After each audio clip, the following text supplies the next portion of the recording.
who don't own anything, and for those of you who do, be patient with us. But for those of you who don't, your belief system doesn't really put you in a position to be able to attain ownership, afford ownership, because they want you to turn down your promotions from your job. They want you to turn down secondary education.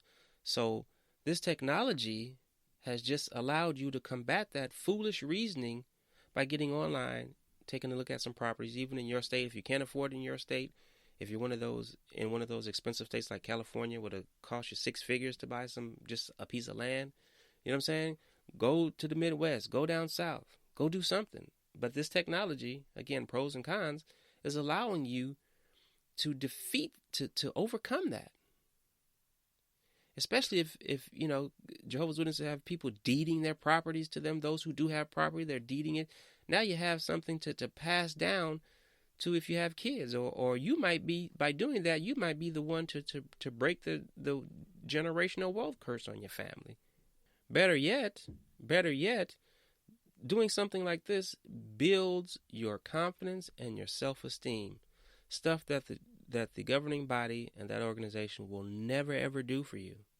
Can you imagine every day you wake up and you say, you know what, I own this property over here. I own it. If I want to move from where I am to the state where I bought this property and it's buildable and everything is right and I did my homework, I can do that. I can build on this property. It'll take away, at least in my estimation, all those years you were angry at the governing body because you couldn't find yourself in position to purchase. Now you just did for a few $100s in some cases. That's why I want you to go and look at those past tax deed sales.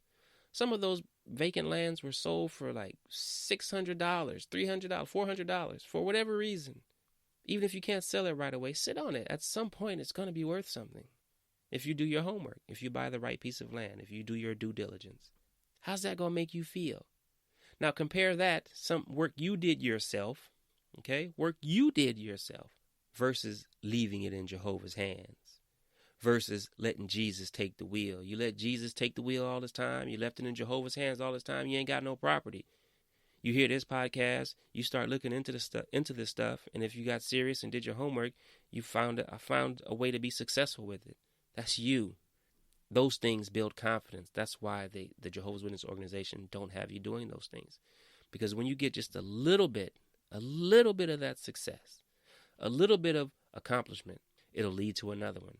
And at some point you realize, this stuff that this governing body is teaching me they don't compare. There's no results to it.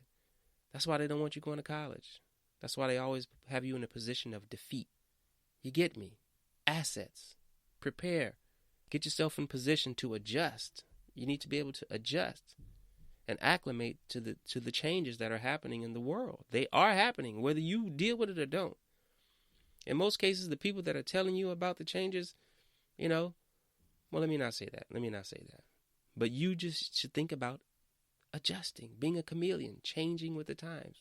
So much information available with this technology. You can even, still on this real estate kick, I'm sorry if I'm going off on a tangent on you guys, but it's just stuff that's been in the back of my mind for some time. But even if you go on sites like Realtor.com and Zillow, I think it's Realtor.com that actually has it. And if you're buying property in the South, they actually have a FEMA rating in terms of is this a flood area or not.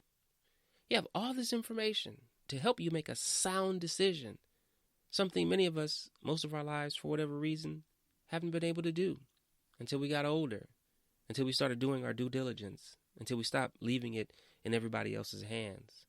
All this information at your disposal to make a great wealth building decision.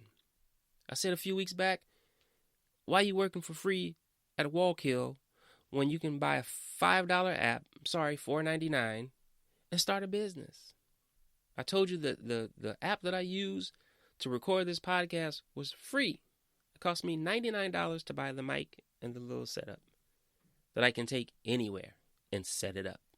If I go on vacation next week, instead of having to cancel on you guys, I can take some time, sit down while I'm overlooking the water, while I'm fishing, and record my podcast. and get done what I need to get done. There's no more excuses. There's no more excuses for why we can't or you can't make better decisions. It is imperative that you do this now. It is imperative. Do you hear me?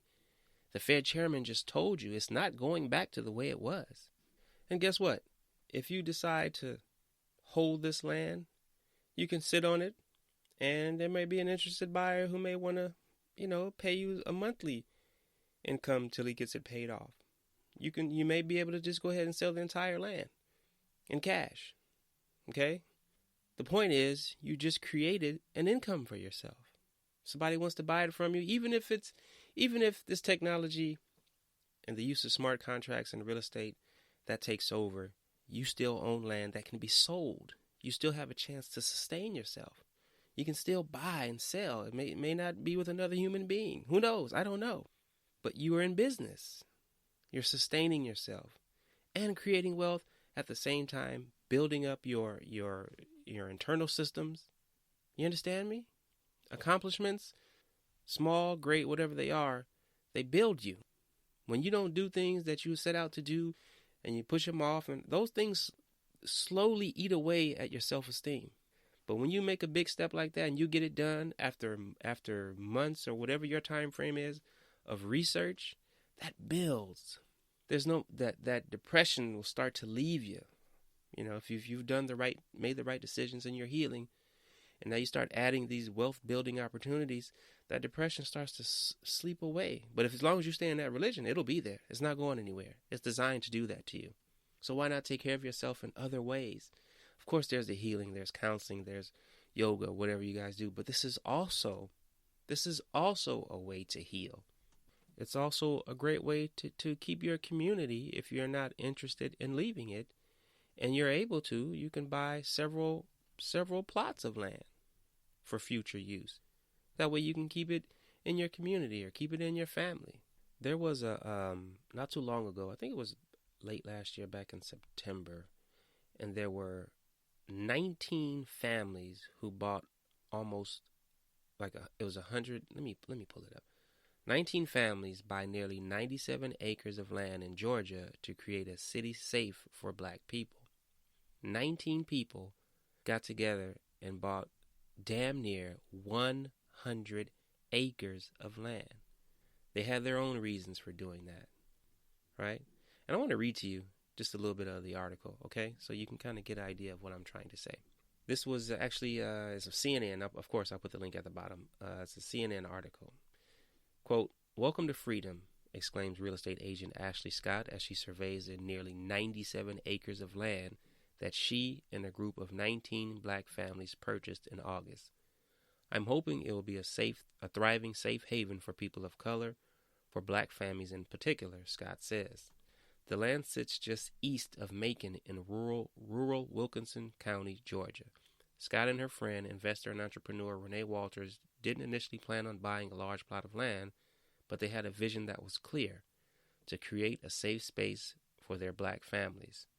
Being able to create a community that is thriving, that is safe, that is agriculture and commercial businesses that are supporting one another, and that dollars circulating in our community, that is our vision, end quote.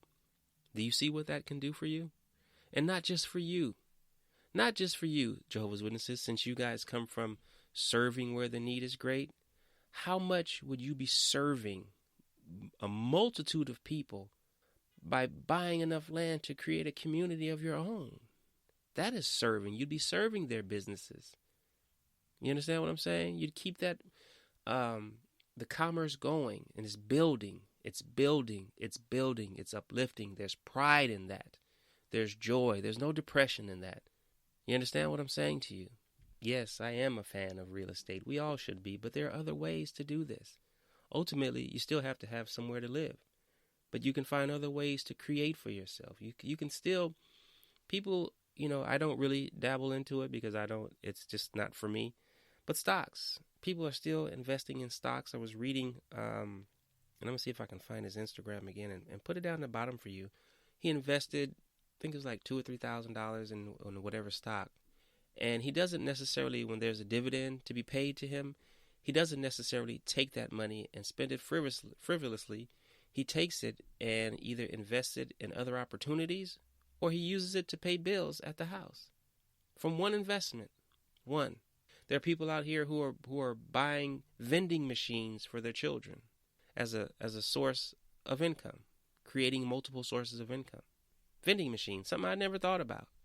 ATM machines. All these different things are available to you because of technology. How you pay for the stuff in the vending machines, I don't know. Will it be cash or some other form? I don't know. I don't care. It doesn't matter. Technology has allowed you to do this. Spend $1,200, $1,300, get that big giant vending machine, and go to somebody's business and say, "Hey, can I put this in here?" Who's going to turn you down, really? Right? I'm pretty sure that you have to find a place with some volume, of course, some foot traffic, but it's just another avenue for you to build income. Now, I get it, current Jehovah's Witnesses. For those of you who, not been of this mind frame, it might seem challenging at first. Nothing is easy, but it can be done, and it is being done. It is being done across the country. People are finding ways now that we've been through the middle of this, whatever this thing is over the last year. People have got out and started finding ways to create income. Uber and Lyft still pay. They still pay great, generating income. Maybe you have a job now and it's not enough. Go get in the car if you got some skills. You know what I mean? If you enjoy driving, you have the customer service background and you can handle it. You know what I mean? Go create some more income for you. There's nothing wrong with that, Jehovah's Witnesses. I know you guys have been taught against it, but there's nothing wrong with having a little bit of change and still being spiritual and still believing in God. You can still balance all of those things. It's always about balance. Always. If you really know your Bible, now that we're still talking about money, if you really know your Bible, Job was rich. A lot of these characters were well-to-do.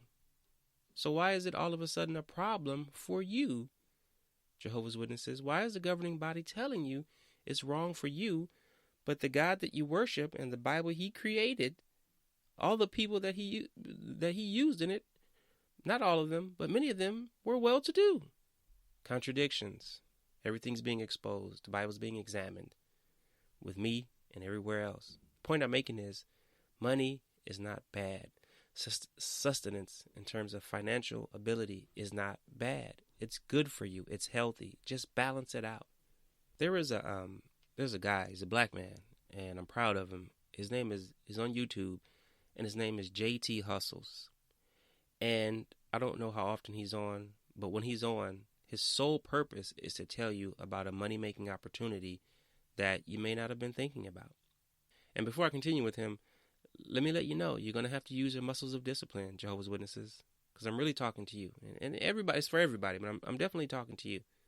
Everything is going to require some work. Nothing falls out of the sky. That only works in the Kingdom Hall. That only works in the church. It doesn't work out here in real life, okay? No manna is going to flop out of the sky and be ready for you to eat. You're going to have to create your own manna. So this dude, every week, has a different hustle. And it's not a hustle that don't make money. These are things that you probably thought about, you just never did. It's some of it is in the sectors that you already know, but it's just a subsector of that sector that maybe you weren't aware of. Simple stuff as simple as, buying a van and hauling stuff around for $400 or $500 a trip. People are still moving out of state. I used to do that. That is great money. It's back-breaking work. But let me tell you something. Between two people splitting $1,500, $2,000 for moving somebody from the north to the south in one day, $700, $800 between us after gas and expenses for the day. When's the last time you made $700 a day? You understand? So those things are still there. You just have to get up and go get it. And you're going to have to now. You're not going to have any other choice but to find a way to sustain yourself. You're going to have to eat. You're going to have to pay for your room and board. Even if it's your own house, you're still going to have to find a way to create income. This is not about worshiping and glorifying money. This is about your survival. Even if none of those things can work for you, if you find that none of those areas work for you, there is still something, especially as a Jehovah's Witness, that's been in the back of your mind to do